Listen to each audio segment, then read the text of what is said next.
Hello, Year 6. So it is Monday and we're starting our new structure with our big read and our English lessons. I did warn you I did mention on the video introducing this new structure that we wouldn't do the recap today, but there is a slide on here that says recap, just so you're remembering that that's what we do. So Monday, the 25th of January, we have nearly got through the first month of 2021 already.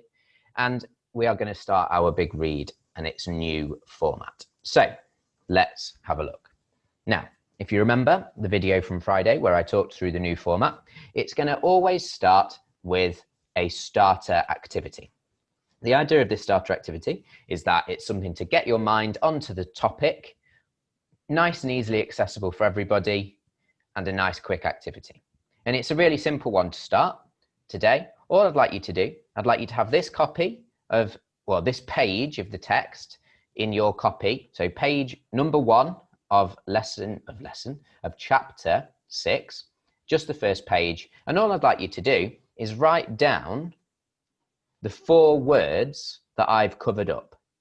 Okay, so you're reading over your copy of the first page of chapter 6 and you're writing down what 4 words I've hidden. So pause the video here, write down the 4 words that I've hidden, then start the video up, and I'll tell you the next little task. There's 2 parts to this starter activity. Pause the video here, start it up again when you've written down those 4 words that I've covered up. Speak to you again in a second.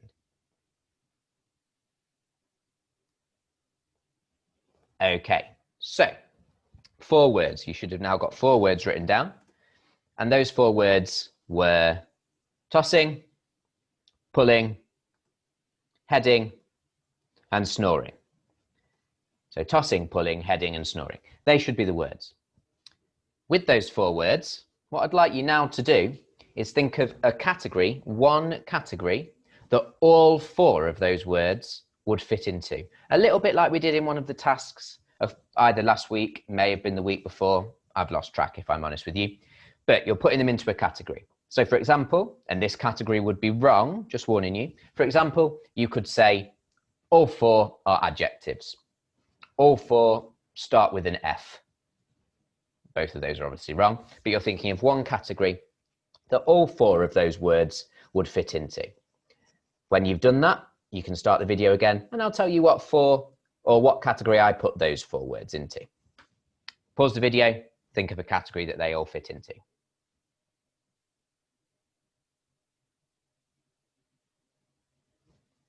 Okay, so the category that I thought they could all go into is that they're all verbs. More specifically, because they have the ing at the end, they are what we call present participle verbs. Now, we need present participle verbs to do that past progressive tense. They're the verbs that we use in that. We convert the verb from a standard verb form into the present participle verb form by adding that suffix ing. So that's the category I put them into. It'll be interesting to see what category you put yours into. Do send me a message and let me know, or write it on at the top of your work for today, whatever you want to do. But it would be really interesting to see all the different categories that people thought for those 4 words. Hopefully nobody went as basic as simply saying they're all in chapter 6. Tedious. We don't want that. We want you to be trying to think outside the box a little bit. Okay, so that's your starter activity. That's got you reading the first page of the text. That's got us thinking, got our brains started, put us into our big read mode. So the next stage of our new routine is we then go on to a recap. There's nothing to recap at this stage. It's the first lesson of the new sequence. Not got anything to go over. But in tomorrow's reading session, I will be going over what we've done today so that that stays in your head. Because remember, every single thing in the sequence all works towards our overall writing goal. The big read influences the English. They all work together to help you develop as a reader, a writer, and a pupil ready for year 7 and secondary school. So that would normally be our recap. After the recap, we look at the Walt and the Wolf, and we look at them in quite a lot of detail. So our Walt today, as you can read there, is to identify and define vocabulary we are unsure of. Now, identifying, that means finding, and understanding, and defining, that means getting a definition, getting the meaning of any vocabulary that we are unsure of. Vocabulary is the word choices used in a text. So we're looking at, firstly, finding and appreciating that we don't know all of the words and we don't know what all of them mean in their context. And then using the context, using dictionaries, thesauruses, our own knowledge, to try and get a definition, try and get a meaning of these words. The WILF, what I'll be looking for to see that you've done this, is I will be wanting to see that you've read through your work, read through the text, that you've been highlighting, so that can be underlining, that can be circling, that can be colouring in, that can be literally highlighting if you have highlighters, and that you're then noting down any of the words that you're unfamiliar with. So that's the first part of what I'll be looking for. I'll then be hoping to see that you've looked at those words in their context, that means in the sentence that they fall in, and that you're able to use that, as well as, if you need to, referring to online dictionaries or dictionaries you have at home, in order to work out what word type they are. By word type, I mean nouns, adjectives, verbs, adverbs, maybe pronouns, maybe breaking those down into further categories. So we can have, obviously with nouns, we can have proper nouns, concrete nouns, abstract nouns, etc. So I'll be hoping to see you doing that. And then finally, I will be hopefully seeing you, and that should not say smiles. That's me not checking through my PowerPoints clearly enough. That should say similes. Thinking of similes that would fit in the context and use that to help us define the words. We've already talked about what defining means. Similes are words that mean something similar. They don't mean exactly the same, but they mean something very similar. So for example, a synonym for scary might be terrifying. They don't mean exactly the same, but they mean something very similar. And being able to think of similes for words that would fit in that context is normally a really good way of coming up with a definition, because in a definition, they always use similes. You can't say scary means scary. You have to say something like scary means to be really frightening. You have to use a synonym, or sorry, a simile, when you're coming up with, oh no, I was right the first time, it is synonym. I've made several mistakes here.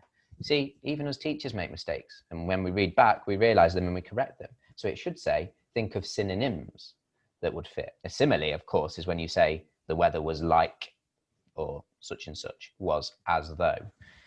We mean synonyms. I mean synonyms. See, it's okay to make mistakes. It's all good, as long as we recognize them, and as long as we work on improving them. It's all part and parcel.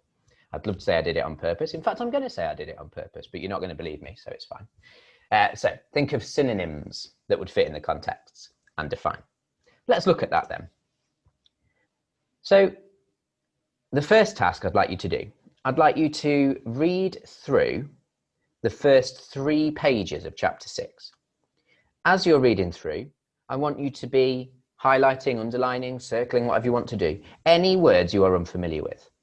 I've written down some already, and I think most people will be relatively unfamiliar with all of those.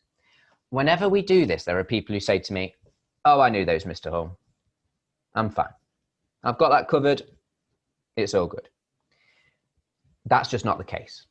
And I know it's not the case, because if I then say to you, okay, well, pop those in a sentence for me then, you can't do it. So there's no point not being honest with yourself. You're only shooting yourself in the foot, an expression which means sort of damaging yourself. You're not helping yourself by pretending you know more than you do. I never pretend I know more than I do. If I don't know something in class, I admit it to you, don't I? And I go about then trying to make sure I do understand it. That's what we have to do as learners. That's what learning is. It's not knowing something and working out how to know it. So I think most people will be unfamiliar with at least 6 or 7 there. But you might find others that you don't know.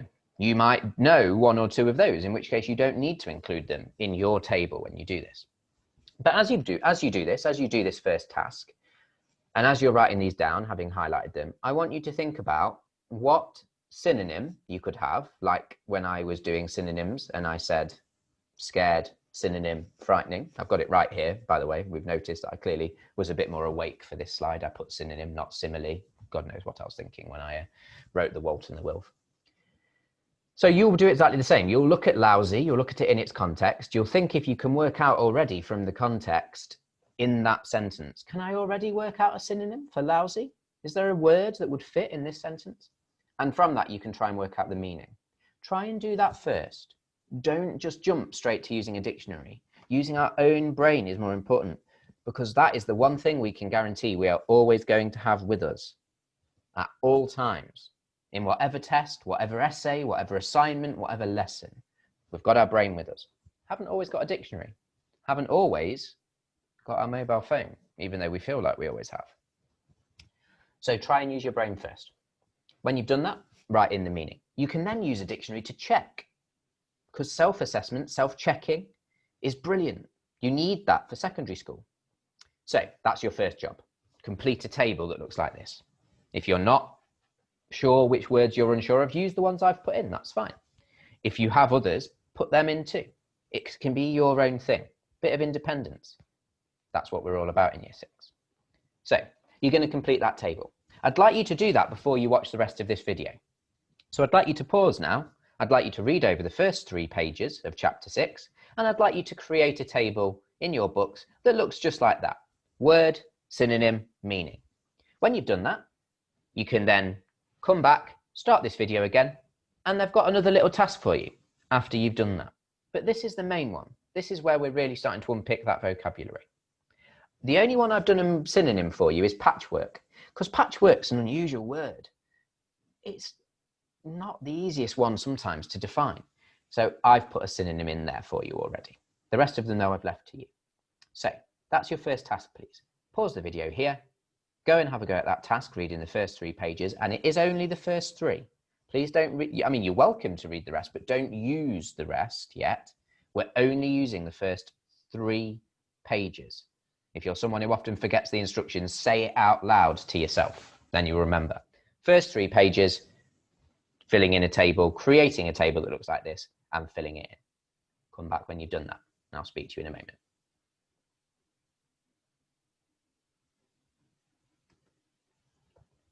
Okay, so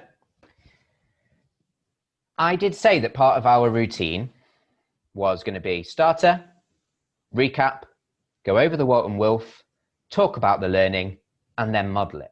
Well, we've just talked about the learning and I modeled it in a table. We're going to do the same again for this task. So the first thing you should always do when reading over the text, and you will have already done this because you've just done it for the last task, is you should be highlighting as you go. So we've done that now. We've highlighted some words. Another thing you should be doing, though, is you should be doing it a page at a time. And by doing it a page at a time, particularly if you're focusing on the questions for a page at a time, you're then going to be able to hopefully have that fresh in your head. So that's the first thing I'd do here. Now you know which words I'm going to highlight because you've already seen them on the table previously. So if I was reading over this first page of chapter 6, I'd be reading over, despite oh, let me get my words out. Despite his tiredness, Elliot had a lousy, not sure what lousy means. And I'd highlight that, a lousy night's sleep. The thought of Virgo, or whatever the weirdo called herself, stealing the family silver kept him tossing and turning for half the night. The fact he'd already blah, blah, blah, blah, blah, blah. I'd go on. I'd highlight any others. Now, sometimes it's a phrase. And the phrase, you might know each word in that phrase, but the phrase itself might be one you're unfamiliar with. So here, the fact he'd already sold all the family silver helped him to sleep for the other half.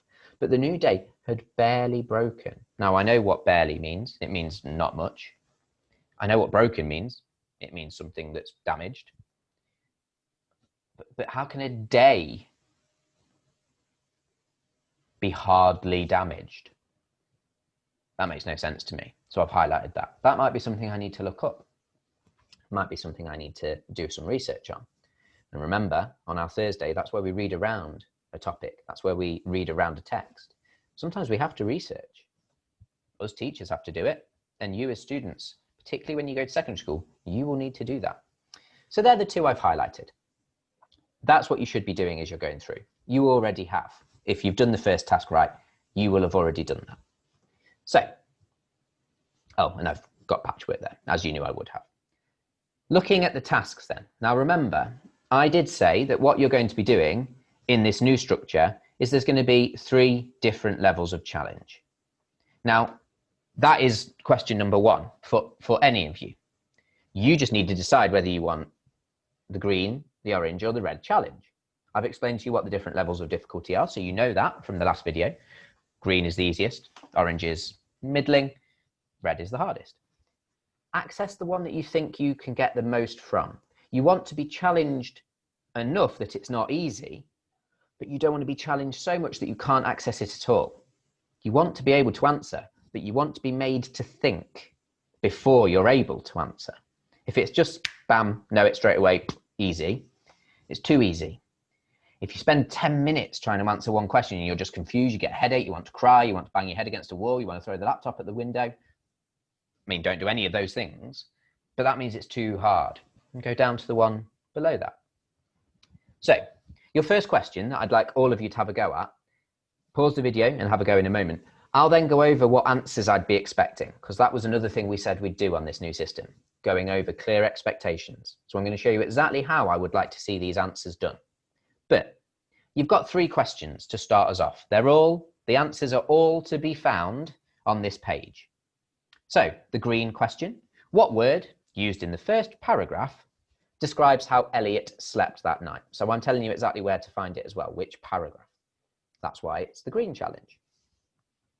Second one, the orange challenge, find 3 words from this page. So I've told you it's on the page, not told you which paragraph though, so that's a bit harder. Find 3 words from this page that show Elliot didn't sleep well that night. So I'm looking for 3 words to be written down there in a full sentence, as you'll see with my model answers. And then finally, the red challenge. What does the word weirdo suggest about how Elliot views Virgo? A little more of your own thinking to be done there. That's why it's the red challenge. Okay, pause the video, have a go at those, well, 1 out of those 3. Then start the video up again, and I'll show you how I would expect to see those answers. You can then self-mark if you've got it right. Well, you can self-mark if you've got it right or wrong, but you can see what I'm looking for. Okay, pause the video, start it up when you've written your answers down.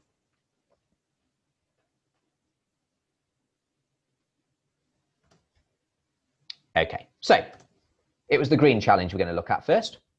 And the word that's used to describe Elliot's and how Elliot slept that night was one of the ones we highlighted, actually.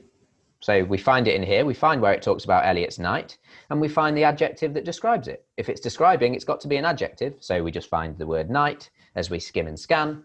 And then we say, well, it must be the word lousy. That must be the word, the adjective that described Elliot's sleep. And I want to then see that answer in a full sentence. The word used to describe how Elliot slept is lousy, using those single inverted commas. Perfect answer. If you didn't write it out like that, I want you to do that from now on, please, for today's task. For the orange question, the 3 words we're looking for, we've already got lousy, but we also then have tossing and turning. The 3 words from this page that show how Elliot didn't sleep very well are lousy, comma, tossing and turning. List of 3, so you know there's going to be a comma in there. Single inverted commas to quote. Simple as that. And red, you might have put something slightly different here. The word weirdo is not a very pleasant term for someone, which would suggest that Elliot is still not very happy about Virgo destroying the cowshed.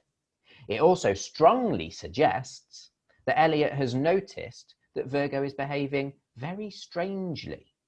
He may even be suspecting that she isn't completely human. So as you can see, there's much more detail if you're doing the red questions. You need to be explaining your thinking a lot more, exactly as you will need to when you go to secondary. Okay.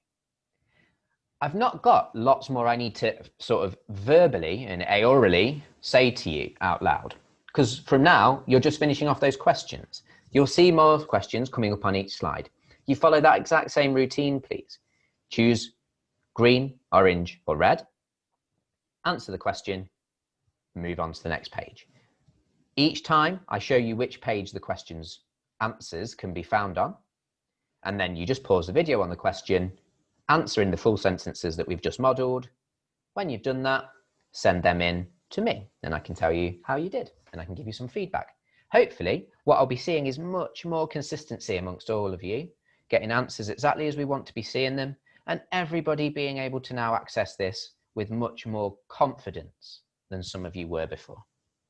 You can, by all means, it would be lovely to hear from you if you like this new system. Drop me a message, tell me how you feel about it. If you don't like it and think there's something more I could do, drop me a message as well. I'll see if I can incorporate that too.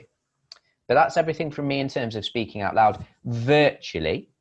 I will say a couple of bits as we go through, just once on one of the questions, and then I'll say a goodbye at the end. So let's move on. Remember, pause after each question. So question 2, green, orange, red. Pause the video, have a go at answering the questions. The answers can be found on page 49.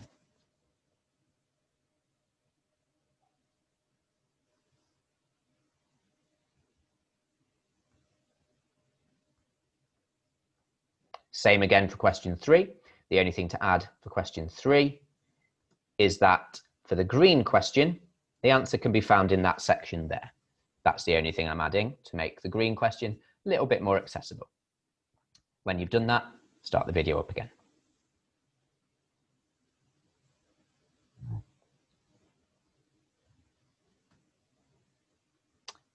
And the final question, only 4 today because you did that main starter activity, not the starter, you did the main activity where you found all the words. So there are only 4 questions, green, orange, and red. Have a go at answering those. That's everything for today's video. So I will say goodbye now. You can pause the screen, finish off your questions.